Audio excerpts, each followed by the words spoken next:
മഴക്കാലമാകുന്ന സമയത്ത് പൈൽസിൻ്റെ ബുദ്ധിമുട്ട് വർദ്ധിക്കുന്നതായിട്ട് നിങ്ങളിൽ പലരും ശ്രദ്ധിച്ചിട്ടുണ്ടാകും. എന്നാൽ ഇവ കുറച്ചു കൊണ്ടുവരാൻ നമുക്ക് ഫോളോ ചെയ്യാൻ പറ്റുന്ന കുറച്ച് കാര്യങ്ങളെക്കുറിച്ച് നോക്കാം.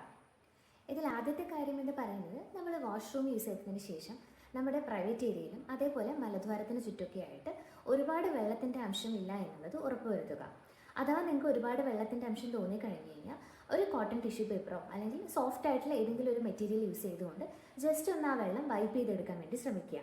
അല്ലെങ്കിൽ നിങ്ങൾക്ക് ബാക്ടീരിയൽ ഫംഗൽ ഇൻഫെക്ഷൻസ് പോലുള്ള കാര്യങ്ങളൊക്കെ വരാനും ഇത് എക്സ്റ്റേണൽ പൈൽസിനെ കൂടുതൽ ഇറിറ്റേറ്റ് ചെയ്യാനുള്ള സാധ്യതയും ഉണ്ട്. അതേപോലെ നനഞ്ഞിരിക്കുന്ന അണ്ടർവെയർസും കാര്യങ്ങളും ഉപയോഗിക്കാതിരിക്കുക. കുറച്ച് കോട്ടൺ ബ്രീത്തബിൾ ആയിട്ടുള്ള മെറ്റീരിയൽസ് യൂസ് ചെയ്തിട്ടുള്ള അണ്ടർവെയർസ് യൂസ് ചെയ്യുന്നതായിരിക്കും ഈ സമയത്ത് ഏറ്റവും കൂടുതൽ നല്ലത്. എപ്പോഴും പറയുന്നത് പോലെ ഒരുപാട് എരിവുള്ളതും എണ്ണയിൽ വറുത്ത് കോരിയെടുത്തതുമായിട്ടുള്ള ഭക്ഷണങ്ങൾ മാക്സിമം നിങ്ങൾ അവോയ്ഡ് ചെയ്യുക.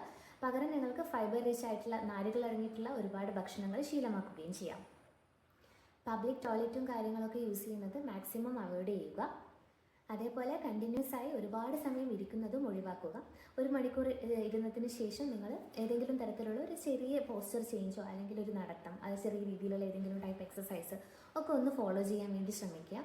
അതേപോലെ നനഞ്ഞ പ്രതലത്തിലും കൂടുതൽ സമയം ഇരിക്കാതിരിക്കുക.